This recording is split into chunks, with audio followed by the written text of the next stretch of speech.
मैं पूछ रही हूँ आखिर मेरी बहन कहाँ है? अभी थोड़ी देर पहले तो मैं उसे यहाँ ड्रॉप करके गई थी। मैं आपको उर्दू में ही बता रही हूँ, अमरीन यहाँ से चली गई है। देखिए मैं भी आपसे उर्दू में बात कर रही हूँ।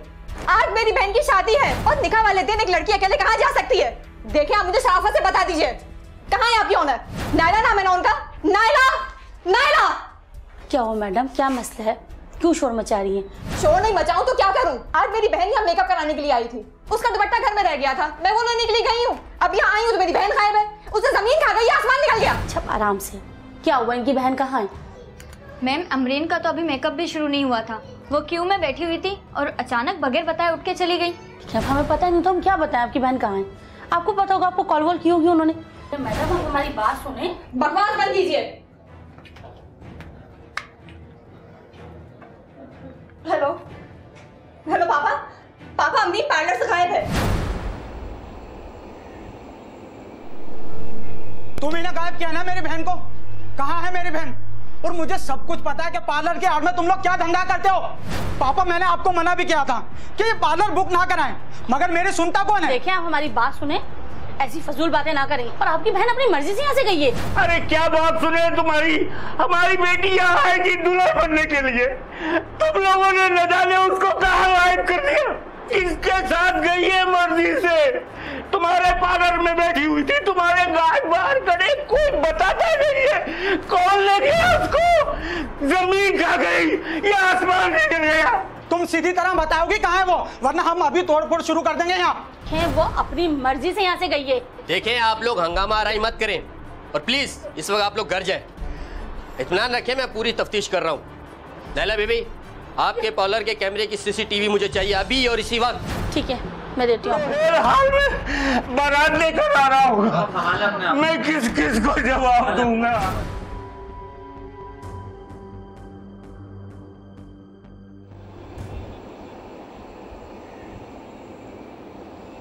मैंने पार्लर की सीसीटीवी देखी है। पार्लर के इस हिस्से में लड़कियां बैठी जहां अपनी बारी का इंतजार कर रही हैं। अमरीन भी यहां मौजूद है। फिर उसको किसी की फोन कॉल आती है और वो उठ के बाहर चली जाती है। फोन कॉल आती है? किसकी कॉल आती है इंस्पेक्टर साहब, और ये किसके साथ उठकर बाहर जाती है? आपकी बेटी गाड़ी में बैठकर किसी के साथ चली गई थी। गेट पर बाहर लगे कैमरा ये कैप्चर नहीं कर पाया क्योंकि गली में रोशनी बहुत कम थी उस वक्त। जमील साहब अगर बुरा ना माने तो एक बात पूछूं? जी जी पूछिए। ये बताइए कि आपकी बेटी इस शादी से खुश तो थी ना? मेरा मतलब है कि उसका कोई अफेयर वगैरह तो नहीं चल रहा था? इंस्पेक्टर साहब आप ये किस किस्म का बेहुदा सवाल कर रहे हैं? आराम से बेटा, आराम से। जब दो बड़े बात कर रहे हों तो छोटों को बीच में नहीं बोलना चाहिए और इन्वेस्टिगेशन में हर तरह के सवाल पूछे जाएंगे। जी जमील साहब। बात दरअसल ये इंस्पेक्टर साहब की ये शादी तो अमरीन की पसंद से हो रही थी। प्लीज जमील साहब आप हमें मकतूला का नंबर दीजिए, मैं ये ट्रेस तो करूं कि आखिर वो आखिरी कॉल किसकी थी जो उसको आई थी उस वक्त, जिसको सुनने के बाद वो पार्लर से बाहर गई थी। ठीक है, आप उसका नंबर नोट कीजिए।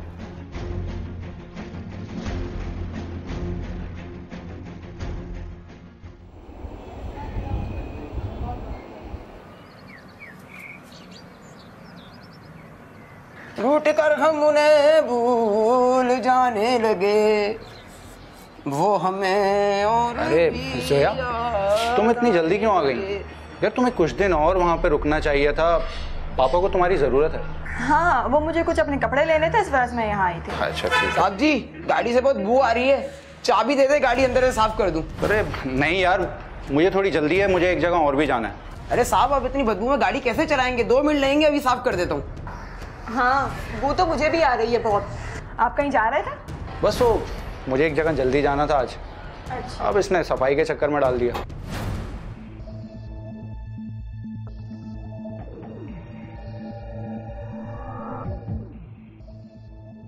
साहब जी गाड़ी में लाश। क्या? मेरी गाड़ी में लाश?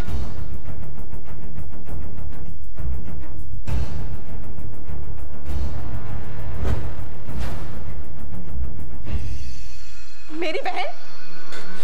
मेरी बहन को कत्ल आपने किया है? मेरी बहन को कत्ल आपने किया है? मैं आपको कभी माफ नहीं करूंगी। ये तुम क्या बोल रही हो? मैं नहीं जानता ये लाश कैसे इस गाड़ी में आई। कभी माफ नहीं करूंगी। तू खड़ा खड़ा मेरा मुंह क्या देख रहा है? जाके मुझे बुला, जाके मुझे बुला, जाके मुझे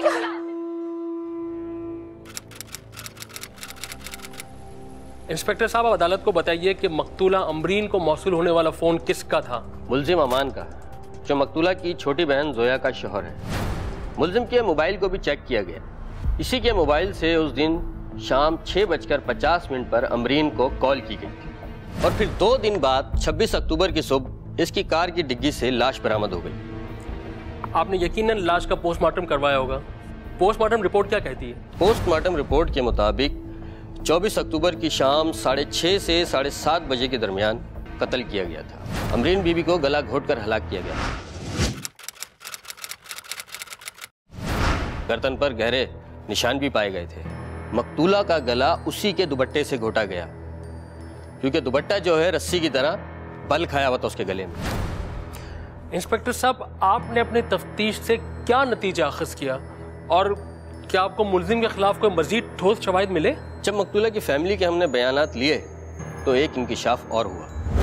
जमील साहब, क्या आप बता सकते हैं कि आपके दामाद ने अपनी साली का कत्ल क्यों किया और अमान की अमरीन से क्या दुश्मनी थी? ये बात तो मेरी समझ में इंस्पेक्टर साहब आज तक नहीं आई है, लेकिन दरअसल अमान अपनी माँ के साथ अमरीन का ही रिश्ता मांगने आया था, लेकिन अमरीन ने साफ इनकार कर दिया था। आ जाओ बेटा, आ जाओ। वालेकुम सलाम। इधर बैठिए बेटा, मेरे पास इधर आइए। बैठो बेटा, बैठो, शाबाश। ये मेरी बड़ी बेटी है और ये मेरी छोटी बेटी है। माशाल्लाह, बहुत प्यारी बच्ची हैं आपकी, बहुत अच्छी हैं। क्या करती हो बेटा आप? इसने अभी मास्टर्स किया है और वो 3rd ईयर में। माशाल्लाह से बहुत प्यारी और अच्छी बच्चियां हैं।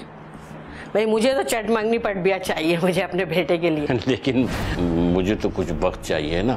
देखें, बिन माँ की बच्चियां हैं, अगर इनकी माँ जिंदा होती तो शादी ब्याह के मामलात वही देखती, तो इस सिलसिले में मुझे तो कुछ वक्त चाहिए। नहीं, वक्त चाहिए, बिल्कुल आप लें। और मेरे बेटे के लिए जो भी मालूमात आपको करना है, इनके ऑफिस में जाके आप मालूमात कर सकते हैं। बेहतर, आप लेना, कुछ खाएं तो सही। क्यों भाई, क्या ख्याल है तुम लोगों का? मुझे तो माँ बेटा अच्छे ही लगे। बड़े अच्छे लगे। मुझे तो लड़का बिल्कुल नहीं पसंद आया पापा। क्यों? पापा, मैंने मास्टर्स किया है और वो लड़का सिर्फ इंटर पास है और कोई ख़ास नौकरी भी नहीं है उसकी। मुझे बिल्कुल पसंद नहीं है। मैं नहीं करूँगी शादी। तुम तो बैठी रहो किसी पढ़े लिखे के इंतजार में। PhD आएगा कोई तुमसे शादी करने के लिए। जोया बेटा, तुम बताओ, तुम्हें ये रिश्ता कैसा लगा? पापा, मुझे कोई एतराज़ नहीं है। अगर आप राज़ी हैं तो मैं भी राज़ी हूँ। चलो, मैं तो बेटियों का बाप हूँ ना। एक बेटी की नहीं सही तो दूसरी बेटी की सही। मैं तो अपने फर्ज से सुबुकदोश हो जाऊंगा। ठीक है, अगर जोया राजी है तो कर ले शादी उसकी। इंस्पेक्टर साहब, मुझे अमरीन की बात में वजन नजर आ रहा था। जोया भी इतना नहीं पढ़ सकी थी, सिर्फ उसने इंटर किया था। जमील साहब, मैंने कहा ना, आप तसल्ली रखें। ताज़ीरात पाकिस्तान की दफा 365B के तहत अगर कोई शख्स किसी औरत को जबरी शादी के लिए या उसे मजबूर करके उसके साथ नाजायज ताल्लुक कायम करने की नीयत से अगवा करता है, उसे उम्र कैद और जुर्माने की सजा होगी।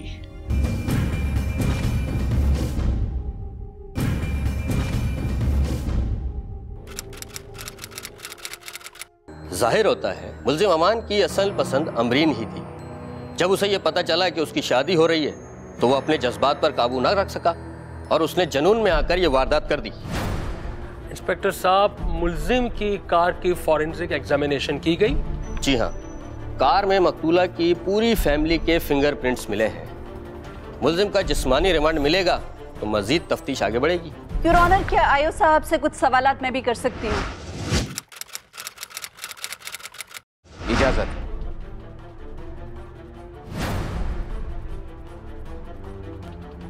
इंस्पेक्टर साहब, काफी अरसे से आप पुलिस में नौकरी कर रहे हैं ना? जी। तो इतने अरसे में तो बंदा शनास हो जाता है इंसान। चेहरे को देख के पहचान लेता है कि कौन झूठ बोल रहा है, कौन सच बोल रहा है। आपको अपनी इन्वेस्टिगेशन में कोई झोल नहीं नजर आया? देखिए, हम पूरी कोशिश कर रहे हैं कि इंस्पेक्टर साहब, आप मुझे सिर्फ ये बताएं कि आपने जो शवाहिद अदालत के सामने पेश किए हैं, क्या वो काफी है मेरे क्लाइंट को मुल्जिम साबित करने के लिए, मुजरिम साबित करने के लिए? कोई गवाह है आपके पास? कोई एविडेंस, कोई ऐनी शाहिद है इस बात का कि उस रोज मेरे क्लाइंट की गाड़ी पार्लर के बाहर गई और वो गाड़ी मेरा क्लाइंट ही चला रहा था और उसी ने अमरीन को ब्यूटी पार्लर से पिक किया? जिस गाड़ी में अमरीन बैठ कर गई, उस गाड़ी का रंग और मुल्जिम की गाड़ी का रंग एक है। इसका मतलब है कि आपके पास गाड़ी की नंबर प्लेट नहीं, आपको नहीं मालूम कि किस नंबर प्लेट की गाड़ी अमरीन को पिक करके लेकर गई है। उस रंग की गाड़ियां काले शीशों के साथ बहुत सी और हैं शहर में। इससे ज्यादा आमना साहिबा आपको क्या सबूत चाहिए कि लाश मुल्जिम की गाड़ी की डिग्गी से बरामद हुई है और आखिरी फोन कॉल भी इसी के फोन से मैच करती है? आपने अगर मेरे क्लाइंट का फोन रिकॉर्ड सही तौर पर निकलवा कर चेक किया होता तो आपको मालूम होता कि उसके डेटा में ऐसी बहुत सी आउटगोइंग कॉल्स हैं जो मेरे क्लाइंट्स ने खुद नहीं की। ऐसे नंबर्स पर कॉल्स की गई जिनका मेरे क्लाइंट से कोई ताल्लुक नहीं। एक कॉल तो उस घर की मुलाजमा ने अपने गांव तक की है। इससे क्या जाहिर होता है? इससे ये जाहिर होता है कि मेरे क्लाइंट का सेलफोन सारा वक्त उसके पास नहीं था और लोगों ने भी यूज किया। और यही बात मेरे क्लाइंट की गाड़ी के हवाले से भी कही जा सकती है। शादी से भरा हुआ घर था, 10,000 काम थे। कभी कोई किसी का सेलफोन यूज कर लेता था, कभी किसी की गाड़ी इस्तेमाल की जाती थी। और तो और आप तफ्तीशी अफसर रहे हैं कितने केसेस में, आप मुझे खुद बताएं। 2 दिन के बाद आपने मकतूला की लाश गाड़ी से बरामद की। ऐसा हो सकता है कि 2 दिन तक गाड़ी मेरे क्लाइंट के पास थी, वो कभी बैंक गया, कभी थाने गया, उसको मौका नहीं मिला होगा कि वो लाश निकाल कर कहीं फेंक देता? अगर उसने कत्ल किया होता तो वो लाश गायब कर देता। कौन सा शख्स इतना बेवकूफ हो सकता है कि क्राइम करके इतना बड़ा एविडेंस अपने पास मौजूद रखे? इसको मौका नहीं मिला लाश ठिकाने लगाने का, इसीलिए ये पकड़ा गया। बहुत वीक आर्ग्यूमेंट है आपका। 24 घंटे कोई किसी की निगरानी नहीं करता। आप अपनी तफ्तीश सही सिमत में करें और तशरीफ रखें। बहुत शुक्रिया। योर ऑनर, पुलिस की इन्वेस्टिगेशन में बहुत झोल हैं। इनके पास तमाम सवालात के जवाब भी नहीं है। योर ऑनर, मेरे क्लाइंट का कोई क्रिमिनल रिकॉर्ड भी नहीं है। एक सीधा सादा शरीफ आदमी है जिसकी अपने ससुराल में, अपने मोहल्ले में, अपने फैमिली और सोशल सर्कल में रिस्पेक्ट की जाती है। सर, मेरे क्लाइंट को अपनी सफाई में बयान देने का मौका दिया जाए। इजाजत। अच्छा साहब, मैं ब्लड प्रेशर का मरीज हूँ। मैं सुबह से शादी के मुख्तलिफ कामों की भाग दौड़ में मसरूफ था और शाम को तबीयत खराब होने पे मैं टैबलेट लेके सो गया।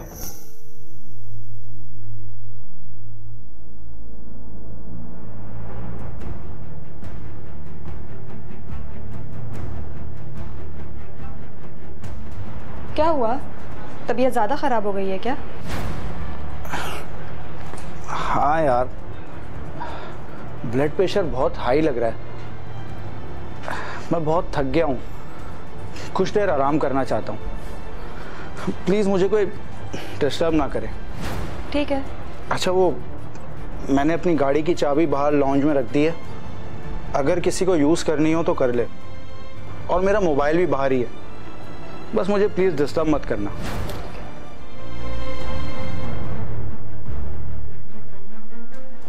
जज साहब, ये ठीक है कि मेरी वालदा ने पहले मेरे लिए अमरीन का रिश्ता मांगा था और अमरीन ने शादी से इनकार कर दिया था। जज साहब, इतनी मुश्किल बातें करती थी वो लड़की के, उसकी बातें तो मेरी भी समझ में नहीं आती थी। जज साहब, ये सच है कि जोड़े आसमानों पे बनते हैं और मैं समझता हूँ कि मेरा और जोया का जोड़ा बिल्कुल परफेक्ट बना था। मुझ पे जिस शक का इजहार किया जा रहा है जज साहब, वो बिल्कुल गलत है। मेरा और अमरीन का रिश्ता तो एहतराम और दोस्ती का था, जैसे एक साली और एक बहनोई का होता है। जो कुछ भी हुआ वो मेरे लिए भी एक मुअम्मा है। मुझे तो यह समझ में नहीं आ रहा कि मैं अपनी बेगुनाही कैसे साबित करूं। जज साहब, मेरी तो किसी से कोई दुश्मनी भी नहीं है, मगर मेरे ससुराल वाले मेरे खिलाफ हो गए। जज साहब, मैं आपसे दरख्वास्त करता हूं कि मेरे साथ इंसाफ किया जाए और मुझे पुलिस के रिमांड में ना दिया जाए। ये लोग मुझे बहुत बेदर्दी से मारेंगे जज साहब। योर ऑनर, मुल्जिम ने अदालत में इंतहाई जज्बाती तकरीर की है। लेकिन कानून अंधा होता है। कानून जज्बात नहीं सबूत देखता है। योर ऑनर, अदालत के इल्म में ये बात है कि मकतूला की लाश मुलजिम की कार की डिग्गी से ही मिली है। मेरी अदालत से गुजारिश है कि मुलजिम को 14 दिन के जिस्मानी रिमांड पे दिया जाए ताकि तफ्तीश मुकम्मल की जाए। Thank you. योर ऑनर, मेरा अभी भी यही मौक़िफ़ है कि मेरे क्लाइंट को इस केस में, इस वारदात में जानबूझकर फंसाया जा रहा है। योर ऑनर, या तो इस खानदान के साथ किसी की दुश्मनी है या फिर अमरीन के साथ जाती अनाद थी। सर, मेरी आपसे गुजारिश है कि पुलिस और प्रोसिक्यूशन को कहा जाए कि इस वारदात की तफ्तीश का दायरा वसी करें ताकि असली मुजरिम पकड़ा जा सके।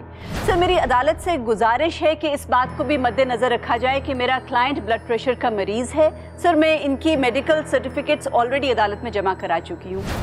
सर, मेरे क्लाइंट की मेडिकल कंडीशन का ख्याल करते हुए इन्हें पुलिस के हवाले रिमांड पर ना किया जाए बल्कि जुडिशल कस्टडी में दिया जाए।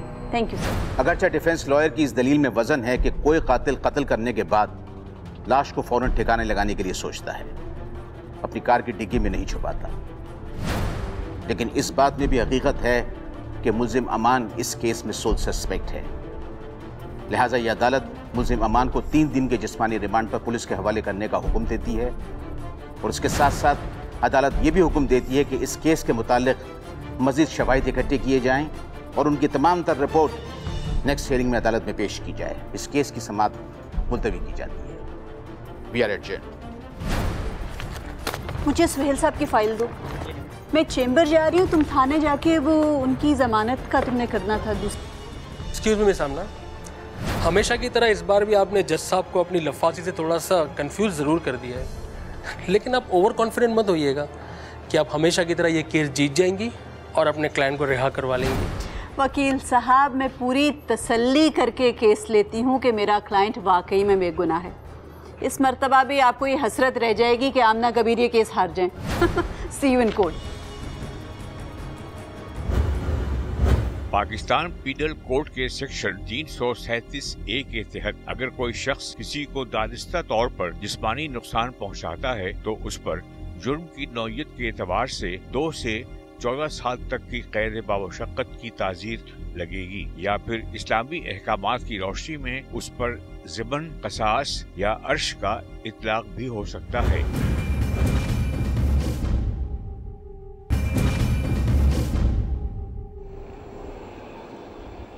मैडम, अमरीन की शादी वाले दिन जितने मेहमान वहाँ आए हुए थे उन सबकी लिस्ट मैंने चेक कर ली है। खुद जाके मिला भी उन लोगों से, सभी क्लियर हैं सिवाय एक इंसान के। वो कौन? वो अमरीन की फेसबुक फ्रेंड है आलिया, और आलिया को अमरीन के घर वाले भी ज़्यादा नहीं जानते। अच्छा, तो आलिया का कॉन्टेक्ट नंबर, एड्रेस लिया है आपने? जी, आलिया का कॉन्टेक्ट नंबर और एड्रेस दोनों मैंने ले लिया। गुड। ऐसे करें कि आप उसको कॉल करें और बताएं कि हम शाम को किसी वक्त उसके घर आएंगे। ठीक है मैडम, मैं भी बता देता हूँ।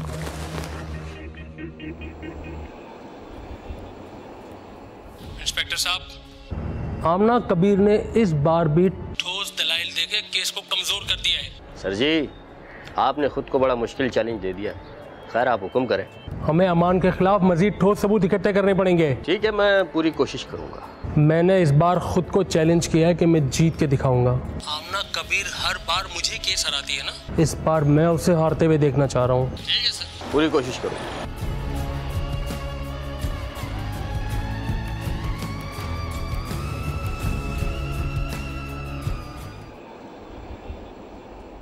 मुझे ये बताइएगा कि आप अमरीन की दोस्त थी या जोया की?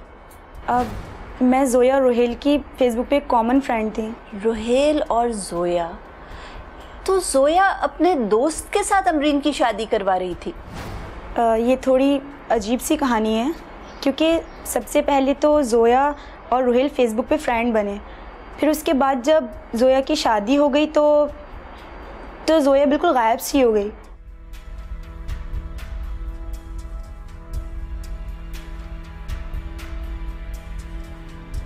तो इस चैट ग्रुप में कितने लोग थे? एक्चुअली मुझे इस बारे में कुछ ज़्यादा पता तो नहीं है। अगर आप माइंड ना करें तो जिस आईडी से आप चैटिंग करती रही हैं वो आईडी और उसका पासवर्ड और जो आपका लैपटॉप भी है, अगर वो आप हमें एक दिन के लिए दे दें। असल में हम उस सारे चैट ग्रुप की हिस्ट्री और डेटा एनालाइज करना चाह रहे थे। या श्योर। अगर मेरे लैपटॉप से अमरीन के मर्डर की तफ्तीश में कुछ मदद मिल सकती है तो बेशक आप इसे ले जाएं। Thank you very much. ये शहरोज़ आपको कल वापस कर देंगे। Thank you.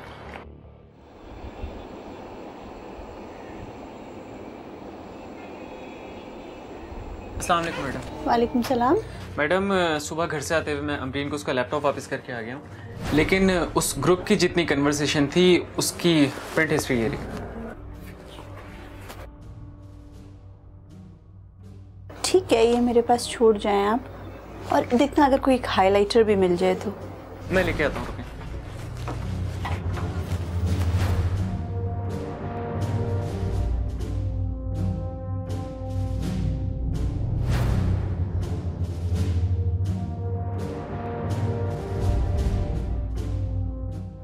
कोई क्लू मिला मैम आपको? ज़्यादा बातें तो वही हैं जो हमें आलिया ने भी बताई थी, वही कंफर्म हो रही हैं चैट पढ़ के, कि पहले जोया की लैंग्वेज बिल्कुल और तरह से थी चैट में। साफ नज़र आ रहा है कि इसकी आईडी इस्तेमाल करके कोई और इंसान बात कर रहा है। लेकिन मेरे ख्याल में इन तमाम लोगों के रिलेशनशिप्स को बेहतर तौर पर समझने के लिए एक दफ़ा रुहेल से मिलना भी बहुत ज़रूरी है। मैं चला जाऊँ या आप साथ चलेंगी? नहीं, आज तो बिजी हैं, कल का कोई टाइम ले लो उससे। ठीक है।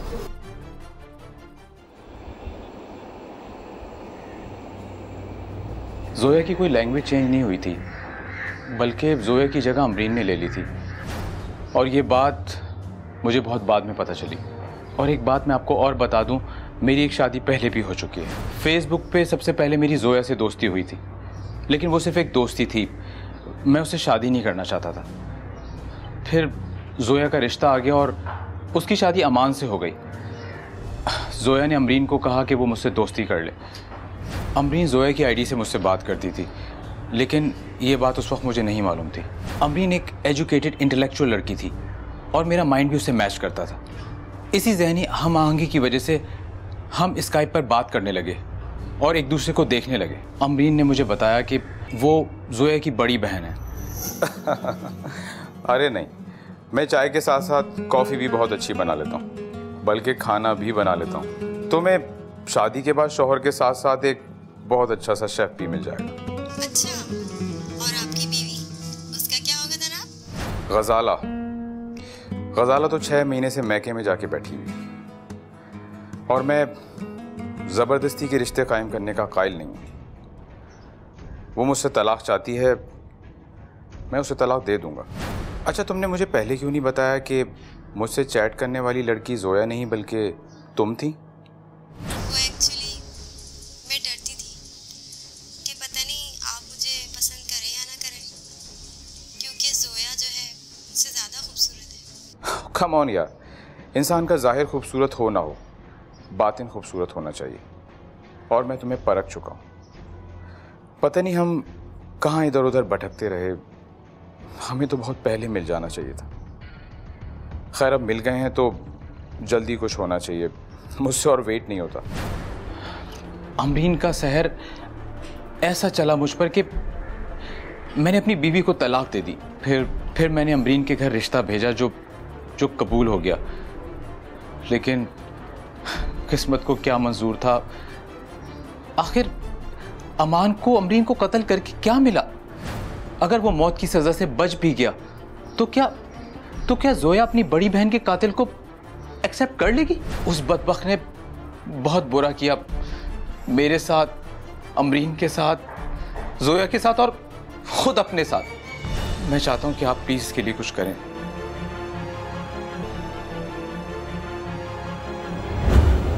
आदाद शुमार जाहिर करते हैं कि पाकिस्तान में हर रोज औरतों के अगवा की 4, औरतों के कत्ल की 3, औरतों की खुदकुशी की 2, औरतों से ज्यादती या इज्तिमाई ज्यादती की 3 और गैरत के नाम पर कत्ल की कम अज कम 2 वारदातें रूरमा होती हैं।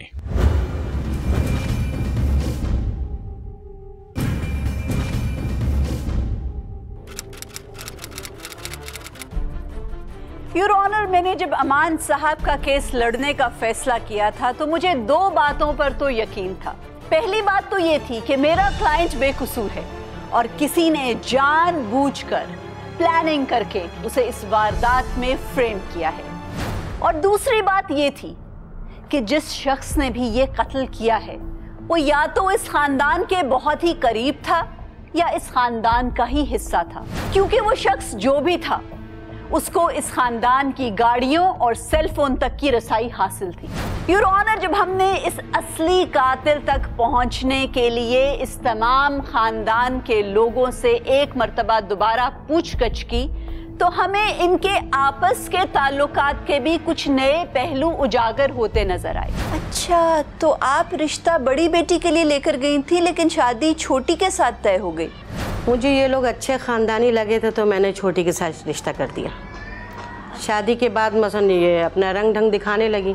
अच्छा, तो जोया और अमान के ताल्लुकात कैसे हैं? बस वो कहती मेरे नसीब फूट गए इससे शादी करके। हाला मेरा बेटा सब कमा के ला के उसके हाथ में ही रखता है। निभ नहीं रही दोनों की? निभ नहीं रही थी, पता नहीं क्या वजह थी। अच्छा, अगर आप बुरा ना मनाएं तो मैं इन दोनों का कमरा देख सकती हूँ? ठीक है, देख लीजिए। बहुत शुक्रिया। उनके घर की तलाशी लेते हुए हमें बहुत से ऐसे डाइजेस्ट मिले जिसमें जासूसी और जराइम पर मबनी कहानियां थी। योर ऑनर, उन्हीं में से एक ऐसे डाइजेस्ट के जब मैंने औराक पलटे तो उसमें बहुत से बुक मार्क्स लगे थे और इन्हीं डाइजेस्ट में से मुझे एक ऐसा डाइजेस्ट मिला जिसके सफ़ा नंबर 70 से 73 तक बहुत सी सतूर अंडरलाइन हुई भी थी। योर ऑनर, जब मैंने इन सफ़ात को गौर से पढ़ा तो मैं देखकर हैरान हो गई कि जिस तरह से अमरीन को कत्ल किया गया था, योर ऑनर, इस डाइजेस्ट में, इस जासूसी कहानी में हर्फ बा हर्फ उसी तरह से कत्ल की कहानी लिखी गई थी। योर ऑनर, मैंने जब अमान की वालिदा से पूछा कि ये डाइजेस्ट किसकी मिल्कियत है तो उनकी वालिदा ने बताया कि ये डाइजेस्ट तो अमान ही खरीद कर घर लाता था।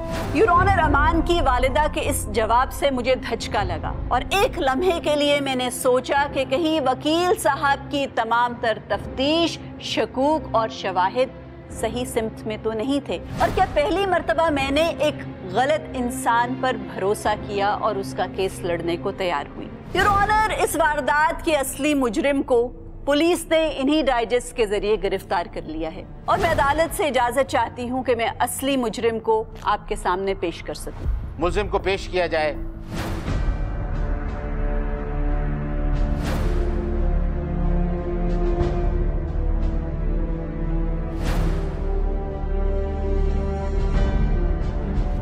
योर ऑनर, ये डाइजेस्ट खरीद के तो अमान लाता था लेकिन अपनी बीवी जोया के लिए। इन डाइजेस्ट और इनकी कहानियों से मुस्तफीद ये होती थी। प्लानिंग इन्होंने की और इस कदर शदीद नफरत। अमान के घर की तलाशी लेते हुए आपकी ये डायरी भी, योर ऑनर, ये डायरी लिखती हैं और योर ऑनर, बहुत प्लानिंग के साथ इस डायरी को भी छुपाया गया था। इसके ऊपर डबल टेप लगा के एक शेल्फ के नीचे चिपका के छुपाया हुआ था। योर ऑनर, इससे भी बहुत से राज अफशा हुए। इस डायरी में योर ऑनर 1 महीने पहले की ये एंट्री है। ये अपनी हैंडराइटिंग पहचानती है ना आप? इसका टाइटल इन्होंने रखा है पछतावा। बताइए अदालत को, क्या पछतावे थे आपके और अपनी इकलौती बहन को कत्ल करने का मोहरक क्या था? जज साहब, अमान से शादी के लिए हाँ करना मेरी जिंदगी की सबसे बड़ी गलती थी। मेरे लिए तो कोई सा भी बड़े से बड़ा रिश्ता आ सकता था, लेकिन मेरे बाप ने जल्दबाजी में फैसला किया और मैंने भी बिना सोचे समझे शादी के लिए हाँ कर दी। मैं रोहेल को शादी से पहले बहुत पसंद करती थी। जब मैंने उसे शादी का कहा तो उसने साफ इनकार कर दिया और उसने कहा क्या हम सारी ज़िंदगी दोस्त बनकर रह सकते हैं। और बाद में जब मैंने अमान से शादी की तो मेरी ज़िंदगी के सारे ख्वाब बिखर गए, क्योंकि अमान की आमदनी इतनी ज़्यादा नहीं थी। वो मेरी कोई फरमाइश पूरी नहीं कर सका। मेरी ज़िंदगी में सिर्फ महरूमियाँ ही महरूमियाँ थी। मुझे ये बात बहुत बुरी लगी कि उसने मुझे तो रिजेक्ट कर दिया और मेरी बड़ी बहन से शादी के लिए आमादा हो गया।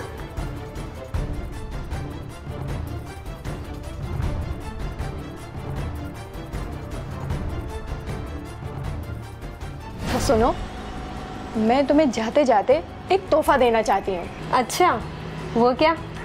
वो ये कि मेरी आईडी में एक लड़का है रोहेल, मेरा दोस्त। यार क्या दबंग बंदा है वो। लेकिन अब उससे चैटिंग करना मेरे लिए कुछ मुनासिब नहीं होगा। मैं तुम्हें अपनी आईडी दे दूंगी, तुम उसे अपना दोस्त बना लो। अरे पगली, तुम्हारा दोस्त, मैं क्यों उससे चैटिंग करूंगी? और वैसे भी मुझे कोई इंटरेस्ट नहीं है इन चीज़ों में। अमरीन यार, अपनी लाइफ में कुछ अट्रैक्शन लाओ। रोहिल आज से तुम्हारा दोस्त है, ठीक है? और हाँ, सिर्फ दोस्ती की हद तक दोस्ती रखना, शादी वादी के चक्कर में मत पड़ना। अगर उसे शादी करनी होती ना तो मुझसे ही शादी कर लेता। जोया साहिबा, आपने ही तो दोनों की दोस्ती करवाई थी, इस बात से कैसे आप इनकार कर सकती हैं? अब किस बात पर हक जतला रही थी आप? आपने खुद छोड़ा था, रिजेक्ट तो आपने किया था। बेहतर रिश्ते की तलाश में आपने उसको छोड़ दिया था। उस दिन मैंने तय कर लिया था, रोहेल अगर मेरा नहीं हो सका तो वो किसी और का भी नहीं हो सकता। उस दिन जब मैं अमरीन को पार्लर लेकर गई तो मैंने जानबूझकर दुपट्टा घर छोड़ा था। अमरीन को पार्लर ड्रॉप करके मैं दुपट्टा वापस लेने के बहाने घर गई। थोड़ी देर बाद मैंने अमरीन को अमान के फोन से कॉल की, जो पहले से ही मेरे पास था। हाँ हेलो, अच्छा ओके, मैं आती हूँ।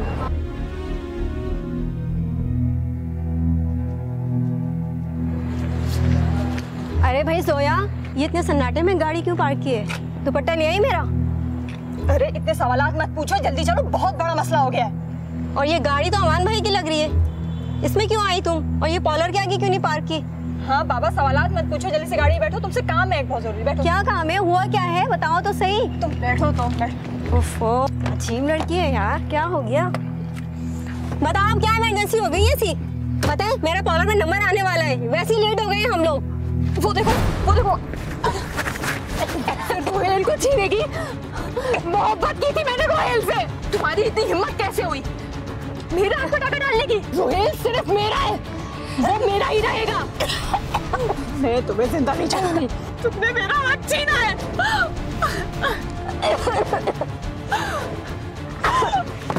मोहब्बत की थी मैंने रोहेल से, तुमने उसको छीन लिया।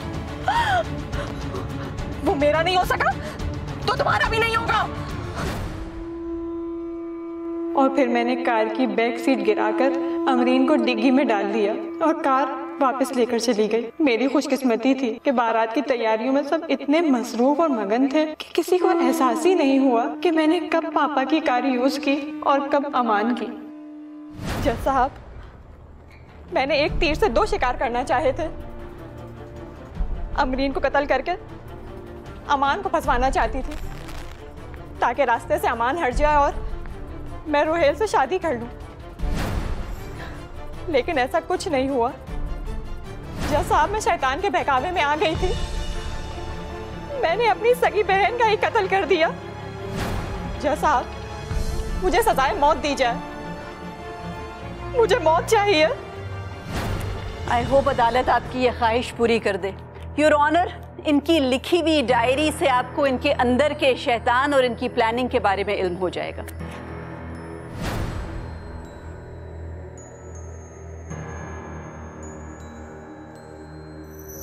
वकला की बहस और मुल्जिमा जोया के इतराफ़ जुर्म के बाद अदालत इस नतीजे पर पहुंची है कि मुल्जिमा जोया ने अपनी बहन अमरीन का कत्ल किया है।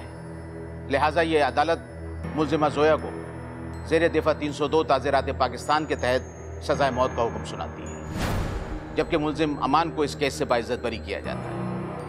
The case is disposed of.